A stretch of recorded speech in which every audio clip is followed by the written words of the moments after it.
Okay, let's be honest. Do you look the way you feel inside? Hello, my little phantom troublemakers. I've got the feeling that we sometimes have a totally different picture of ourselves than what reflects on the outside. Looking into the mirror, I early recognized that my appearance didn't represent what I felt like inside. As children, we don't really care about our looks until one day we get feedback from the outer world. Others might call us pretty, or ugly, or even fat.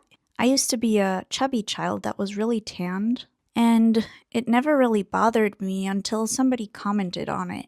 Suddenly, something normal is seen as being wrong. Especially when we moved to Germany, the kids started acting really racist towards me. The first thing they said was, "Oh, your name is Yasmin?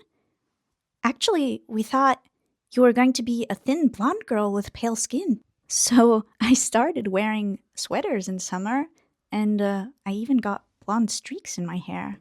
But later in life, I noticed that those kids didn't really mean it in a negative way. They had just internalized the prejudices of their parents, which reflected that mindset of that time in that region. And some kids were also just curious. I mean, of course, they want to see if their image of something, their imagination, fits to reality. So when I grew up and started having relationships, I kept on changing my appearance based on what other people liked. In my mind, appearance wasn't that important, it was just a body. I just wore whatever clothing fit me as long as it was black. I dyed and cut my hair and I wore different styles, because if it makes the people I love happy, why shouldn't I change my looks? It felt logical, but I was clearly rationalizing. So I ended up being blonde as Marilyn Monroe, and my self-consciousness had never been lower.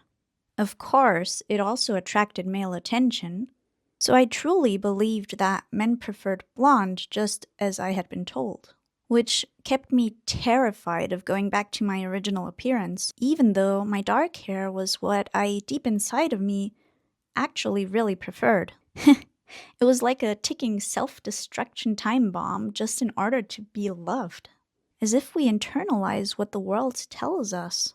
When we keep hearing those opinions on and on, then those hurtful comments just start to become our truth. Because why should people lie about something hurtful? At least that's how I felt about it. And that is where the toxic topic of comparison starts. I didn't really care about comparison until I noticed it in relationships. If your ultimate goal is to be loved and your partner prefers other appearances, then of course you start comparing yourself. I started asking myself, when will I ever be their type? And especially where?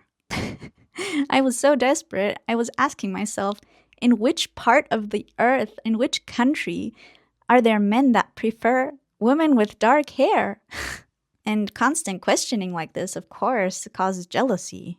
But it wasn't just about the hair. The entire body became subject of comparison. As an adult, my body was still being criticized, heavily warped by the toxic standards of the porn industry, and the way that many modern men, not all of them, but many, consume images of women. Suddenly, my real human body couldn't compare to that fantasy image that men were having. Which is funny because there's this whole argument on the porn industry being normal, which I can understand if you see it in a healthy form of fantasy and it doesn't become a destructive part of your relationship in the way you interact with others or the expectations that you have. But I mean, those women are to a degree being objectified. And then people wonder when girls or women in real life start to objectify themselves and start to change their body because the objectified women are being found attractive. And honestly, that was just a mindset I really couldn't relate to at all.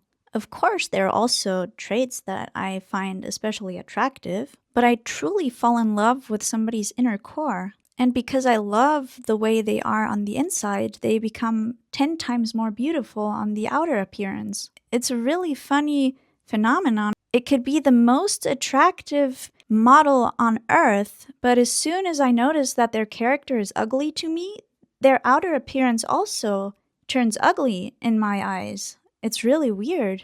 It's like A piece of gold suddenly becomes a piece of cardboard. So it broke my heart a little bit when I realized that I wasn't being looked through the same lens. Until that day, I decided to stop running away from my own reflection. I dyed my hair back to its natural dark color, but the story didn't end there. My hair was absolutely fried. And I relapsed into wanting to become blonde again because I was still being compared to other women. And it was so ironic. The comparison in that situation didn't even come from myself. It came from somebody else, completely from the outside. So it took several painful attempts, and it almost took 5 years until I finally managed to come closer to my true self, at least the outer appearance of my true self.